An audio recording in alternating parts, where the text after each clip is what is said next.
Poštovani sugrađani grada Živinica, želim vas sve selamiti i pozdraviti. Želim vam se obratiti po pitanju stvari koje smo radili u ove prošle 4 godine i stvari koje bi trebali uraditi u naredne 4 godine. Ne postoji jednostavan ključ, niti jedna magična formula koja preko noći može riješiti sve probleme. Postoji predan rad, timski rad, antikoruptivno djelovanje i jasni ciljevi da bismo mogli doći do određenog rezultata.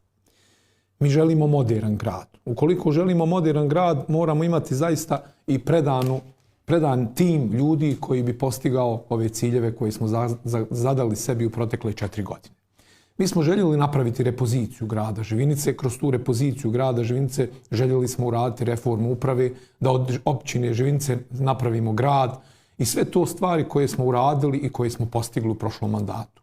Željeli smo povećati budžet, naš budžet danas je 10 miliona veći, nemamo deficita budžeta, nemamo nikome dužni ništa u budžetu, uredili smo poslovne zone, uloženo je u njih 70 miliona maraka, imamo otvorene startup projekte, imamo brendiran proizvod koji možemo nadograđivati. To je bio glavni cilj, da imamo proizvod koji se može stalno nadograđivati i kod koje koristi mogu imati najviše naši sugrađani grada Živinice.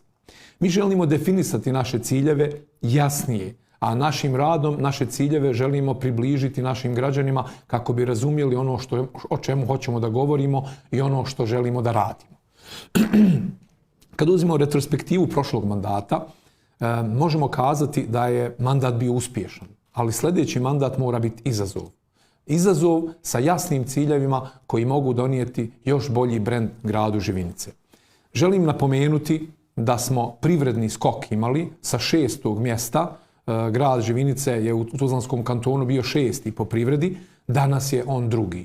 Imamo 730 miliona prihoda u privredi, znači prije 6 godina, 5 godina je bio negdje oko 450 miliona. Imamo skok u prihodu od izvoza, sad je 117 miliona. Imamo 33 miliona prihoda od dobiti, znači naša privreda je zaista referentnim informacijama skočila na najbolje mjesto, 2. mjesto odmah posle Tuzli. Cilj nam je da budemo prvi u Tuzlanskom kantonu. Mi imamo načina kako da dođemo na prvo mjesto. Ono što želim večeras kazati, želim govoriti o budućnosti Živinica, želim govoriti o 365 dana u godini, želim govoriti o 10, 20, 30, 50 narednih godina u gradu Živinice. Znamo da živimo u vremenu promjena, vremenu koji mijenja naš način života, vremenu koji treba donijeti sa jasnim ciljevima koje budemo ostvarili, vrijeme koje će osigurati budućnost našoj djeci u gradu Živinica. Krenuo bi od prvog cilja koje želimo ostvariti u narednom periodu. Izgradnja nove poslovne zone Naučno-tehnološki park. Naučno-tehnološki park nije stvar koja je prepisana iz knjiga i danas se samo implementira na ovaj način. Naučno-tehnološki park je projekat koji je imao početak i evo imamo danas preduslov da možemo da ga nastavimo. Mi smo na početku mandata kazali da ćemo urediti poslovne zone. Uredili smo poslovne zone, dobili investitore, 70 miliona maraka je uloženo u našu poslovnu zonu, zaposlili smo ukupno 1400 radnih mjesta smo otvorili. Imamo preduslov drugi za otvaranje Naučno-tehnološkog parka osim poslovne zone, poslovna zona, startup projekat. Startup projekat za mlade, preko 80 mladih ljudi ima otvoren startup projekat u gradu Živinice i mi smo preko njega otvorili mini inkubator. I ako imate situaciju da u jednoj lokalnoj zajednici imate otvorenu poslovnu zonu uređenu, imate startup projekat završen i imate otvoren mini inkubator, slijed događaja je Naučno-tehnološki park. Naučno-tehnološki park, poslovna zona Naučno-tehnološki park je nešto što će napraviti dodatnu repoziciju grada Živinice, obzirom da smo kazali da želimo imati apsolutnu repoziciju grada Živinice i želimo imati sigurnu budućnost u našem gradu. Naučno-tehnološki park su definisali ljudi koji su porijeklom iz grada Živinice, koji su eminentni profesori i doktori nauka na različitim univerzitetima, univerzitetu u Sarajevu, univerzitetu u Tuzli, univerzitetu u Mostaru. Sjedili smo danima, s nama je bio neko ko je upravljao sistemom, profesor Bahrija Umihanić, pod njegovom palicom smo radili svi zajedno i želimo na takav način da ponudimo jedan novi brend kad je u pitanju Živinice. Naučno-tehnološki park na mjestu gdje se treba da nalazi je mjesto od 300 duluma zemlje. 300 duluma zemlje koje se nalazi u samom srcu grada, gdje smo preko našeg gradskog vijeća uspjeli definisati i program napraviti za novu poslovnu zonu Naučno-tehnološki park. Ona će se podijeliti u više dijelova. Prvi dio je izgradnja same jedinice gdje ćemo vršiti tehnološka istraživanja. Želim kazati da grad Živinice, Federacija Bosne i Hercegovine,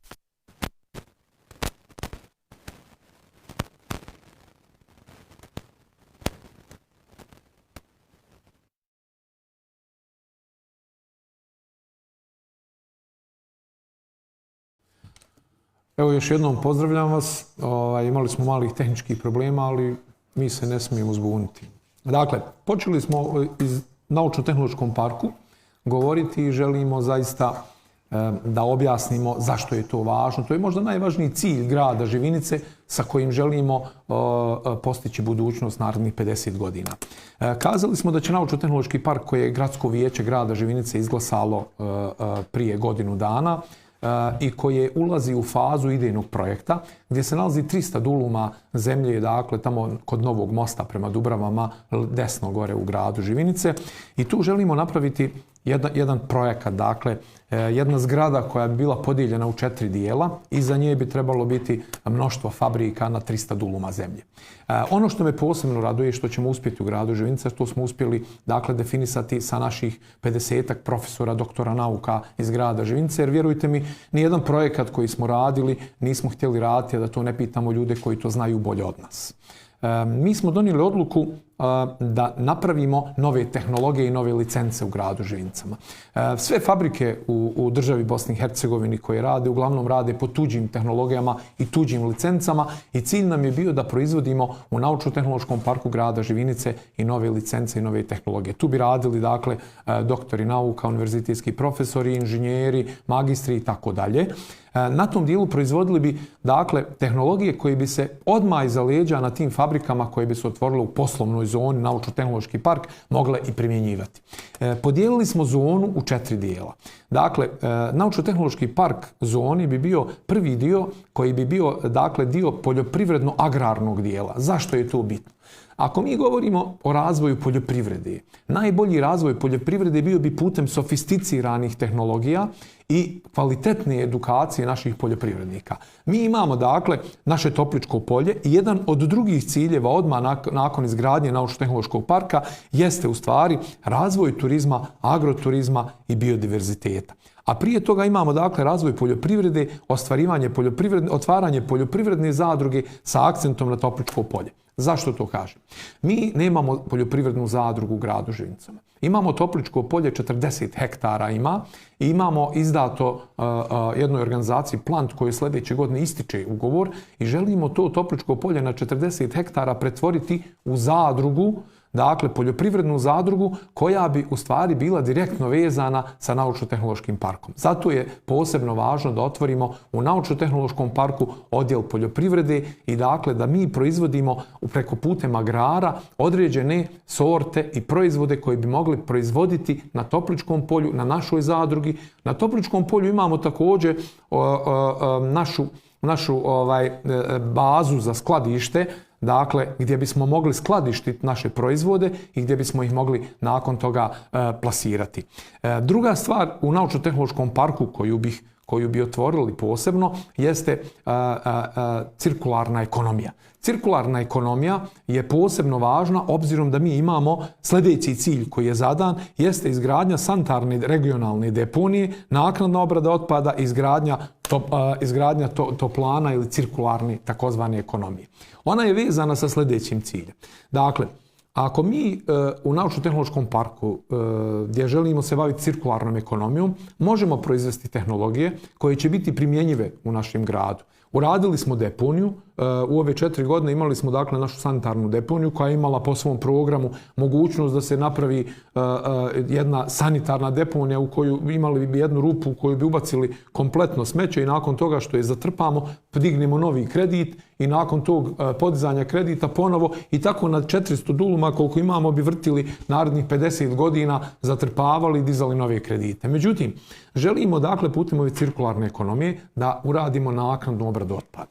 Naknadna obrada otpada podrazumijeva ispunjenje direktive Evropske unije. Direktiva Evropske unije je obaveza države Bosne i Hercegovine da ispuni dakle uslove za Evropsku uniju. Mi u Živinicama imamo mogućnost, obzirom da smo izvadili građevinsku dozvolu za deponiju, obzirom da sad trenutno radimo deponiju i obzirom da nakon toga želimo kroz ovu vrstu tehnologije i opet vezano za našu poslovnu zonu Naučno-tehnološki park putem cirkularne ekonomije da izgradimo nešto novo u Živinicama. To nešto novo podrazumijeva izgradnju toplana u Živinicama. Toplane na biomasu. Biomasa iz otpada. Mi ako imamo ukupnu količinu otpada koju želimo razvrstavati u naknadnoj obradi, razvrstavati plastiku, staklo, željezo i tako dalje, ostane nam 37% ukupne mase biomase od ukupnog otpada. Tu količinu biomase želimo spaljivati u tim toplanama. Te toplane bi bile toplane na preko 1000 stepeni Celzijusevih, radile bi principom hidrolize i proizvodile bi toplotu, vodik i energiju. Ono što je posebno važno naglasiti da država Bosna i Hercegovina ima potpisan ugovor sa Evropskom unijom da će termoelektrane do 2050. godine biti ugašene. Iz tog razloga mi danas moramo govoriti o budućnosti naše djece i onim promjenama o kojima sam govorio na početku. Želimo obezbijediti izgradnju toplana u gradu Živinice. Te toplane bi bile po dvije toplane po 10 megavata. Naše gradsko vijeće je utvrdilo dakle regulacionim planom, prostornim planom mjesto gdje bi bile te toplane i mi bi imali proizvodnju 20 megavata struje u Živinicama. Od toga bi imali i toplotu i proizvodnju vodika. Dakle, želimo raditi konceptualno na jednom smart sistemu, jednom pametnom sistemu ulaganja i ciljeva. Jako mi je važno da ovaj projekat je izvjestan obzirom da smo od Evropske banke, dakle kada smo podigli zajam od Evropske banke, da smo uspjeli dakle dobiti 200.000 maraka za feasibility studiju koja je posebno bitna, dakle studija izvodljivosti koja je posebno bitna da ovo možemo napraviti. Pravit ćemo je putem javno-privatnog partnerstva. Putem javno-privatnog partnerstva želimo da način na koji smo radili do sad priđemo u jedan vid drugačijeg djelovanja u našem gradu i radu. Putem javno-privatnog partnerstva po ona područja koja mi ne možemo budžetom izgraditi, mi želimo napraviti na ovakav drugi način. To je dakle izgradnja toplana. Imamo dakle u Naučno-tehnološkom parku dio poljoprivrede koji ćemo na poljoprivrednom dijelu Toplice otvoriti poljoprivrednu zadrugu i iskoristiti 40 hektara zemlje, imati mogućnost da tim tehnologijama koje budemo proizvodili budemo ugradili dakle nove vrste tehnologije u agroproizvodnji i na takav način pomognemo našim poljoprivrednicima. Treća stvar, kada je u pitanju naš naučno-tehnološki park, jeste medicinsko-farmaceutski dijelovi. Medicinsko-farmaceutski dio u našim toplanama, u našem naučno-tehnološkom parku je posebno važan, obzirom da ćemo moći farmaceutske kuće privući u grad Živinice i da proizvodimo nove tehnologije za proizvodnju novih medicinskih pomagala, medicinskih lijekova i medicinskih materijala koji bi se opet proizvodili iza leđa naše zgrade naučno-tehnološkog parka. Treća stvar koju bi kazali i koja je posebno bitno istaći kad je u pitanju naučno-tehnološki park jesu dakle informacione tehnologije. Obzirom da informacione tehnologije danas su posebno važne, posebno značajne, cilj nam je da otvorimo data centar sa informacionim tehnologijama. Želimo da u našem naučno-tehnološkom parku imamo mogućnost arhiviranja svih informacija sa Tuzlanskog kantona na jednom mjestu. To je jako bitno danas, obzirom da mi polako sa onih starih arhiva prelazimo na informaciono elektronsko arhiviranje i želimo na takav način da imamo jedno tako sofisticiranu arhivu u gradu Živinici. I zadnja faza o kojoj smo razmišljali jeste tehnologija za proizvodnju naoružanja koja bi imala posebnu važnost, obzirom da smo mi zemlja koja izlazi iz tranzicije, treba da se integrišemo i trebali bi ući u NATO. Da budemo spremni ukoliko budemo ulazili u Europsku uniju, da imamo određene tehnologije i ukoliko budemo ušli u NATO integraciju, da imamo mogućnost za proizvodnju novih tehnologija naoružanja. To je jedan kompleks koji bi zadovoljio sve standarde i nauke i sve standarde i prakse. Zašto je on bitan? Nova poslovna zona Naučno-tehnološki park sačinjava 3 osnovna elementa: politiku, nauku i privredu. Dakle, mi smo, što se tiče političke strane, imamo jasan koncept, imamo jasne ciljeve da uradimo Naučno-tehnološki park. Što se tiče nauke, svi profesori, svi doktori nauka iz grada Živinice su pristali da prisustvuju ovo za mene posebno važnom cilju i da ga oni kreiraju i naprave. Imamo privredu, dakle mi smo razgovarali sa Udruženjem privrednika grada Živinice, razgovarali smo sa privrednicima Tuzlanskog kantona. Posebno je važno da mi u Živinicama proizvodimo te nove tehnologije i nove licence kako bi mogli održati kompletan sistem. Zašto je to bitno? Zato što država Bosna i Hercegovina 80% proizvodnje bukvalno radimo, narodski rečeno, u drugu ruku.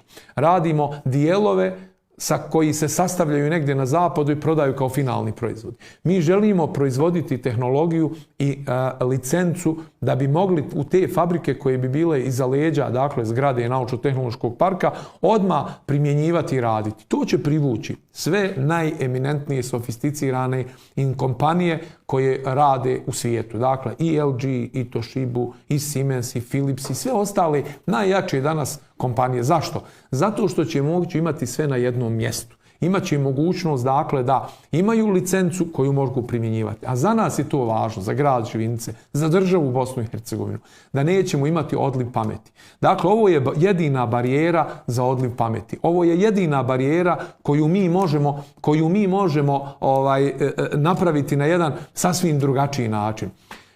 Mi želimo iz grada Živinice poslati jaku poruku. Želimo poslati državnu poruku, želimo poslati poruku da smo spremni izgraditi velike ciljeve koje će zasigurno imati podršku i naše države Bosne i Hercegovine. Mi smo u razgovorima i sa vladom federacije, sa gospodinom Novalićem, u razgovoru sa premijerom Tuzlanskog kantona, koji je, hvala Bogu, iz Živinica, profesorom Denijalom Tulumovićem, dobili podršku za ovaj projekat. Ovaj projekat je grada Živinice, ovaj projekat je regionalni i ovaj projekat će biti državni. Državnog karaktera zasigurno, zato što daje odgovore na sljedeći.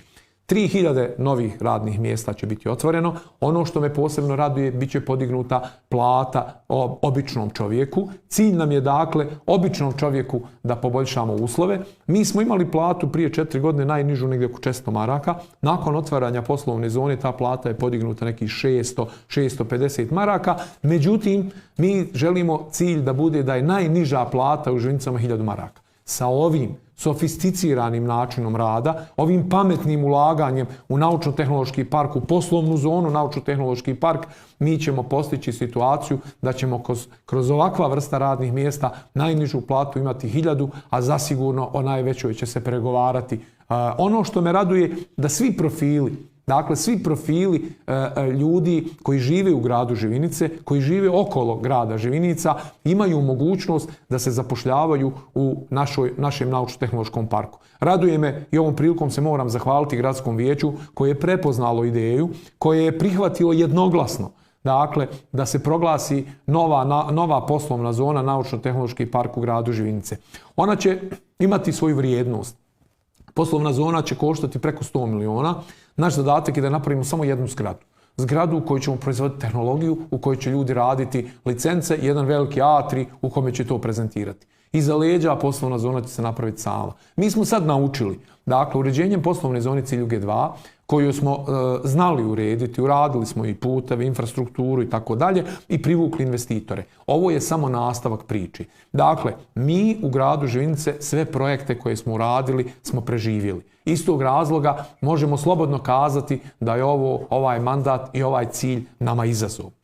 Drugi cilj koji smo postavili kad je u pitanju grad Živinice jeste rekonstrukcija vodovodne i kanalizacione mreže grada Živinice.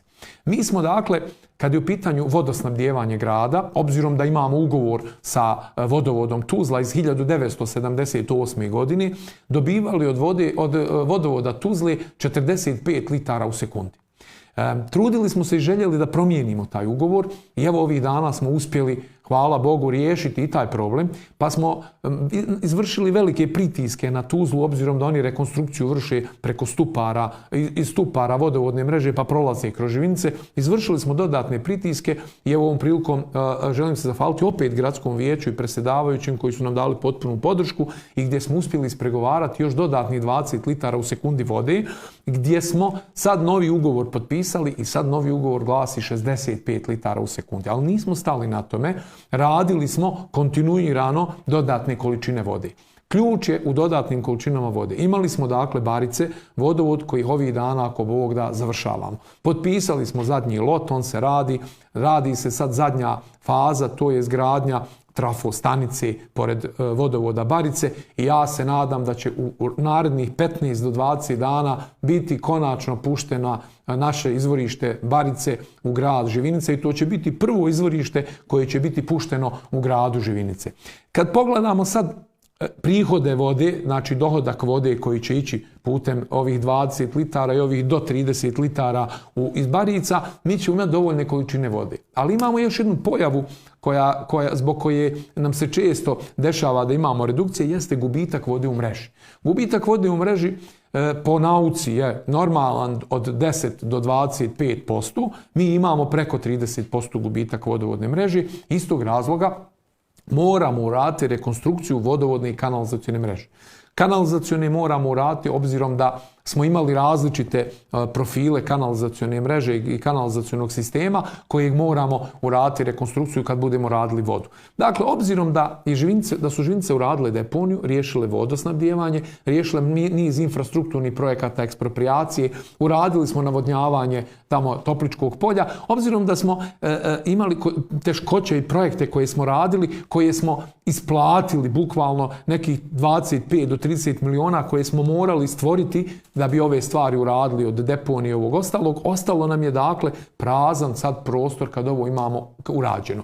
Dakle, rekonstrukcija vodovodne mreže je veliki zadatak za grad Živinice. Mi ga možemo uraditi. Moramo uraditi kvalitetan projekat. Nakon urađenog kvalitetnog projekta, obzirom da imamo vertikalu, to je najvažnije kad želite uraditi velike projekte, vi morate imati velike timove. Veliki tim ljudi je tim ljudi u vertikali od vlade Tuzlanskog kantona do federalne vlade. Mi imamo našeg premijera vlade Tuzlanskog kantona koji je Živinica, imamo premijera Novalića koji je dozvolio dakle jedan veliki projekat u gradu Živinice. Mi nekad neke stvari ne želimo istaći u potpunosti, ali vjerujte mi da je grad Živinice na inicijativu dakle grada Živinice mi smo poslali prema federalnoj vladi. Federalna vlada nam je odobrila 54 miliona maraka da uradimo obilaznicu oko grada Živinice. Vidjeli ste koji je naboj kada je u pitanju naš magistralni put tamo u gradu Živinicama. Iz tog razloga smo uspjeli dobiti. To je najveći istorijski poduhvat i najveći istorijski projekat kad je u pitanju s aspekta novca i aspekta projekta. I on se ovih dana počinje polako realizovati. Dobili smo iz Federalne direkcije cesta tačke kroz koje trebamo uraditi eksproprijaciju i ako Bog da, ja se nadam na proljeće da ćemo imati početak i tih radova. To je jako važno napomenuti u ovom dijelu, obzirom da trebamo uraditi rekonstrukciju vodovodne i kanalizacione mreže. Imamo dakle obećanja da ćemo sa viših nivoa dobiti sredstva za ovakav jedan projekat da u potpunosti i trajno i za narednih 50 godina riješimo kada je u pitanju vodovodna i kanalizaciona mreža. Jedna stvar koja je posebno bitna istaći, a bitna je u našim ciljevima i želimo je definisati i željeli smo naše ciljeve o kojima smo vam govorili, željeli smo da oni budu mjerljivi i ostvarivi. Ostvarivi su ako idemo u kombinaciji sa većim nivoima vlasti. Neki su ostvarivi ako ih radimo sami. Ali ako radimo velike projekte, imamo mogućnost da tražimo i sa viših nivoa veće dohotke da nam pomognu. Tako da izgradnja urbanističkog projekta Konjuha i uređenje korita rijeke Oskove je prioritet grada Živinice. Vidjeli smo u proteklim godinama, u proteklim decenijama da je grad se širio bukvalno neplanski.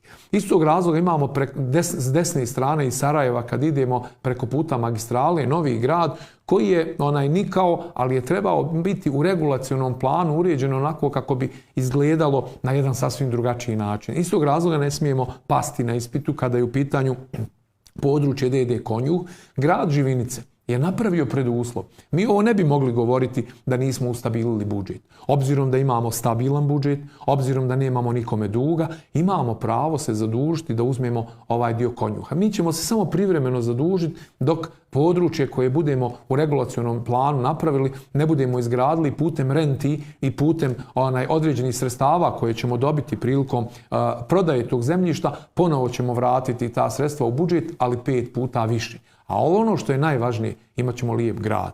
Nema grada koji nije na obali, dakle svaki grad koji postoji u državi, koji se može nazvati gradom, mora biti grad uz obalu. Iz tog razloga mi Oskovu, rijeku Oskovu moramo urediti, ali ne možemo je uređivati. Pokušali smo to uraditi sad, da smo uradili jednu pješačku stazu i pokušali smo jednu stranu urediti, međutim ne možemo uraditi jednu stranu, moramo oba dvije. Iz tog razloga, kad riješimo dakle ovo urbanistički projekat Konjuha, mi ćemo krenuti ka uređenju rijeke Oskove. Nije to duga dionica, iz tog razloga ćemo imati konačno modern grad na rijeci s uređenim obalama. Ali ćemo onda tražiti filtere kako mi imamo prečišćivač u gradu Živinice, da i Banović imaju svoj prečišćivač jer oni nas najviše zagađuju.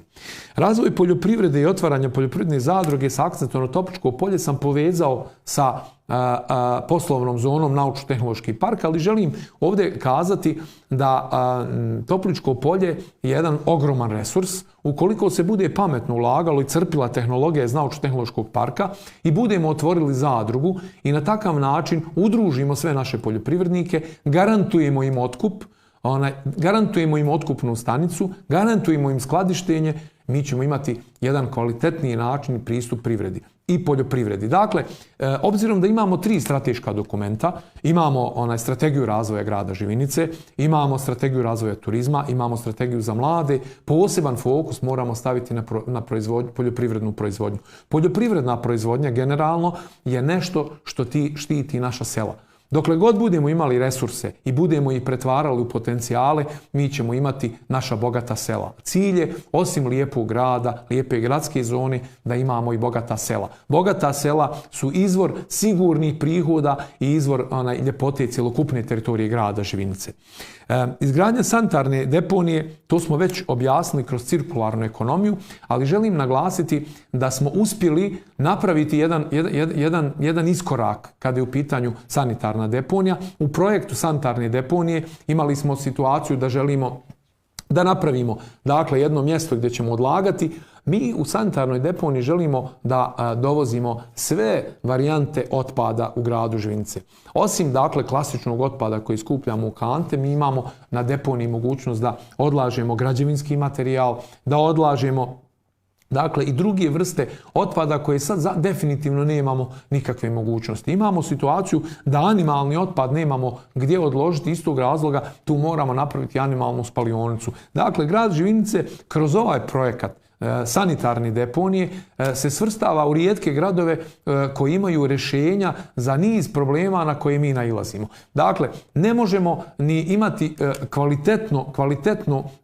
kvalitetne pritiske na ljude koji zagađuju okolinu ako im ne damo rješenje. Evo prvi put danas smo riješili i možemo slobodno kazati da imamo mogućnost da ponudimo kvalitetno rješenje svakom našem građaninu koji želi da se bavi bilo kojom djelatnošću. Bilo koja djelatnost se sad može utvoriti u Živinicama ako imate mogućnost da na sanitarnoj deponiji odlažete određeni materijal.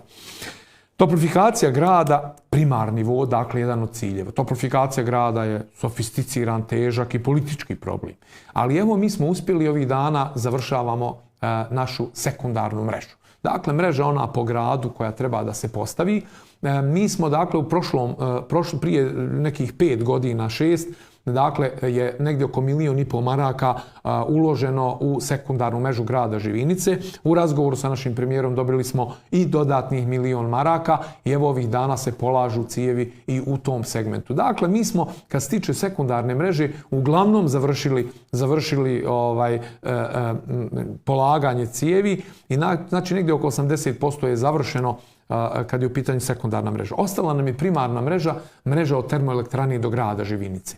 Mi želimo, dakle, imamo sporazum sa termoelektranom i sa elektroprivredom da će do 2022.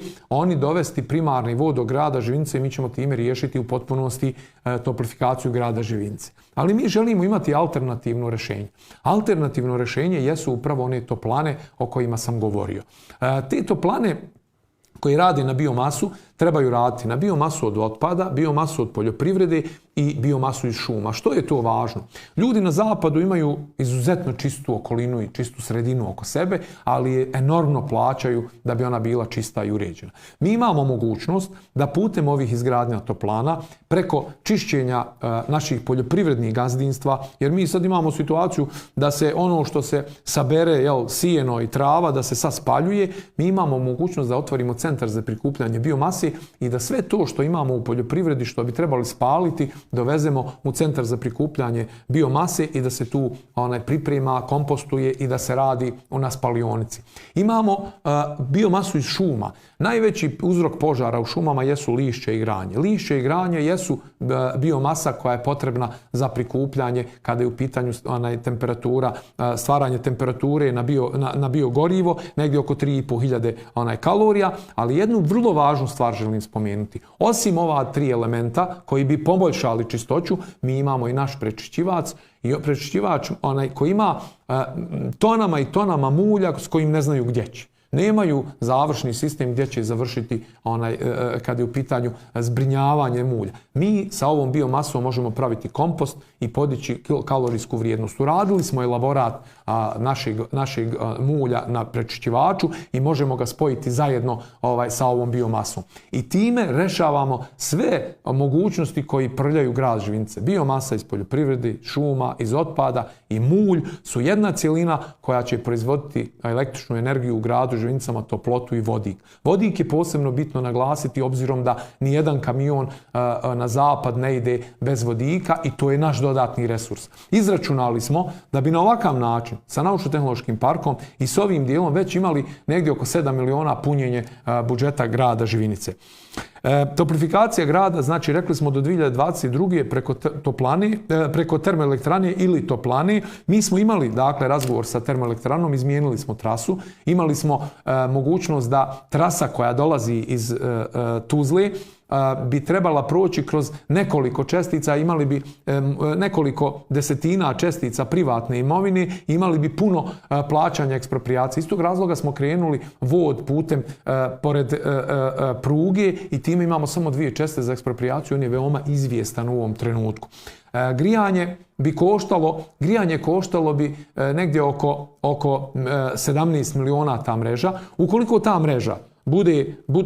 mreža bude plaćena od strane termoelektrane, mi bi imali marku i 70 po kvadratu grijanja. Ukoliko ne bude, grijanje bilo 3 marke, to je za nas neprihvatljivo. Zato ćemo napraviti ove toplane u roku od godinu dana. Mi ćemo sad ići pilot projekat 2,5 megavata, godinu dana i mi ćemo imati toplane, imamo alternativu u slučaju da termoelektrana nas bude počela ucjenjivati. Razvoj turizma, agroturizma i biodiverziteta u gradu Živinice. Želim kazati da kada smo radili sveobuhvatnu analizu i kada smo vam govorili da smo 730 miliona imali prihoda, da smo imali povećanje, da smo drugi po privredi u Tuzlanskom kantonu, vidjeli smo jedan resurs koji nam je najslabiji, a to je ugostiteljstvo. Da bismo poboljšali ugostiteljstvo, mi smo odlučili da uradimo strategiju za turizam i strategijom za turizam želimo stvoriti od resursa prirodnih koji imamo, želimo razviti turizam. Mi smo prije 2,5 godine potpisali sa vladom Italije u Rimu, 1.400.000 eura naraka donacije, gdje su najeminentniji profesori Evrope došli i istražili prirodu u Živinicama. I s ponosom mogu kazati da nakon što su istražili ljudi koji imaju posebne reference u istraživanju biologije i prirodnih nauka, utvrdili smo da Živinice imaju prašumu. Dakle, to je jedan posebno neizreciv resurs koji je posebno bitan i važan da se danas istakne, da imamo od 10 zaštićenih vrsta djetlića 7 u Živinicama i da je to bio naš resurs za razvoj turizma. Uradili smo strategiju razvoja turizma, utvrdili smo da prirodu imamo kao poseban resurs koji možemo iskoristiti. Ukoliko u prirodu dođemo sa automobilima, uništit ćemo je za 3 godine. Iz tog razloga smo odlučili se na biciklizam, to jest cikloturizam i agroturizam. Biciklizam je posebno važan jer imamo aerodrom, imamo klijentelu koja bi dolazila. Mi smo već odredili mape bicikliških staza, možete GPS-om ukucati destinaciju koju hoćete, odredili prirodne i kulturne tačke koje možete podsjetiti, stavili smo ploče i destinacije u gradu koje možete također posjetiti. Bicikle iznajmljujemo u gradu Živinicama, oni su besplatni u gradu Živinicama. Jedini grad u Bosni i Hercegovini koji daje besplatno bicikle na iznajmljivanje je grad Živinice i otvorili smo prvi autoput za bicikle u Bosni i Hercegovini. Kada smo ga otvorili, mnogi ga nisu razumili, ali vjerujte mi da je on bio glavni adut za cikloturizam i biciklizam, znači tu vrstu turista da nam dođu. Agroturizam je posebno važan. Agroturizam se opet veže za naučno-tehnološki park da bismo proizvodili sofisticirane poljoprivredne proizvode. Dakle, cilj nam je da u našim domaćinstvima seoskim pretvorimo ih u booking, da imamo mogućnost, većina kuća u gradu Živinice koje se prave imaju 2 sprata, gornji sprat je uvijek neiskorišten i on se može iskoristiti kao potencijal grada Živinice u turizmu. Želimo da proizvode koje proizvode na selu, paradajz, krastavce, paprika, sir, kajmak i tako dalje, bude skuplji za 4 do 5 puta putem razvoja turizma. Razvoj turizma je, vjerujte mi, novi resurs. Ako na ovakav način pristup napravimo, naučno-tehnološki park, pa uredimo Topličko polje, otvorimo zadrugu, otvorimo toplane, otvorimo razvoj turizma, naš budžet je veći još za 10 miliona. Dakle, nama cilj je da budžet bude generalno 40 miliona. Sa 40 miliona imamo mogućnost da napravimo sve ono o čemu mi treba da razgovaramo. Dakle, cilj je da putevi, rasvjete, kanalizacije se podrazumijevaju da se naprave ako imamo ovakvu privredu. Dakle, to je bio generalni cilj grada Živinice. 7 ciljeva o kojima smo večeras govorili su još potkrijepljena, još nekih 120 podciljeva koje imamo generalno za cijeli grad da uradimo, ali ovo je nešto što je najvažnije. Evo, iz režije mi javljaju da imamo nekoliko pitanja. Evo, dakle, hoće li se graditi bolnica u Živinicama i kad počinje izgradnja zaobilaznice? Evo, dakle, jedan od preduslova koji je bio, a koji smo podnijeli inicijativu prije 4 godine za izgradnju bolnice, opće bolnice, jeste bilo prostorni plan. Uvijek vam je bitan prostorni plan gdje možete izgraditi bolnicu. Mi imamo u prostornom planu predviđeno mjesto konačno za opću bolnicu. Ono je, dakle, od Konzuma desno na onom polju ima označeno mjesto za izgradnju opće bolnice. Želim ovom prilikom opet da se zahvalim gradskom vijeću koje je jednoglasno usvojilo tu vrstu prostornog plana gdje je ucrtano mjesto za izgradnju opće bolnice. Zaobilaznica, to sam rekao, počinje se raditi, dakle, u maju. Poslali su nam iz Federalne direkcije cesta tačke, možemo vam i objaviti ukoliko želite kroz koje dionice prolazi dakle put koji će ići i taj put je posebno važan. Obzirom da će most na Suhoj koji smo bili napravili projekat negdje oko 540.000, kroz ovaj projekat zaobilaznice biti izgrađen. Mi smo uglavnom, evo, zbog vremena ne bih više oduzimao, otprilike kazali glavne ciljeve grada Živinice. Evo, pokazuju mi da negdje oko 2.500 ljudi upravo gleda onaj live i ovom prilikom se želim zahvaliti. Imam ispravku. Gledalo je, dakle, evo 2600 ljudi, evo malo me ispravljaju, nije 2.500. Želim se zaista zahvaliti svima. Prije 4 godine, obzirom da smo obećavali određene stvari, drago mi je da smo ih realizovali. Jedna od tih je bila da ćemo biti grad. Dakle, posebno me raduje da smo 1. aprila 2019. postali grad. Raduje me da smo uredili poslovne zone. Raduje me da smo otvorili startup projekte. Raduje me da smo mladim ljudima, 83 mlada čovjeka su dobila biznis. Raduje me pijaca gradska koja će početi u ponedjeljak da se izgrađuje i uspjeli smo je riješiti. Želim se zahvaliti na strpljenju ljudima koji rade na gradskoj pijaci. Drago mi je da smo uspjeli svim ljudima obezbijediti zdravstveno osiguranje. Počeli smo od studenata. Drago mi je da smo obezbijedili projekat brigu o starim preko Crvenog križa, grad Živinice plaća ga u potpunosti. Drago mi je da ulazimo u strategiju poboljšanja uslova ljudi starije životne dobi. Drago mi je da imamo preduslove za brendiranje posebno grada Živinice. Drago mi je da smo prije 4 godine obećanja koja smo dali 80% i u potpunosti ispunili. Imamo sad situaciju, imamo izbore. Mi nikoga ne prozivamo, niti želimo ikome bilo što zamjeriti, svako ima pravo da iznese svoj program. Želim kazati da smo postavili program za narednih 50 godina. Pozivam sve građane koji razumiju o čemu govorimo, da dobro promisli šta je to što će biti budućnost naše djece. Ovo su barijere za odliv pameti, za odliv naše djece iz grada Živinice. Prije 4 godine smo radili uspješno. Imali smo uspješan mandat, ovaj mandat će biti izazov.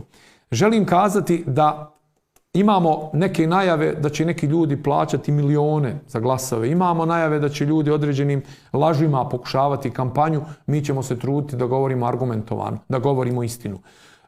Prije 4 godine sam kazao, obzirom da imamo ucjenu ljudi na radnim mjestima, prije 4 godine sam kazao da kada vjetrovi straha zapušu, najslabiji se sakriju za zid i čekaju da vjetrovi prođu.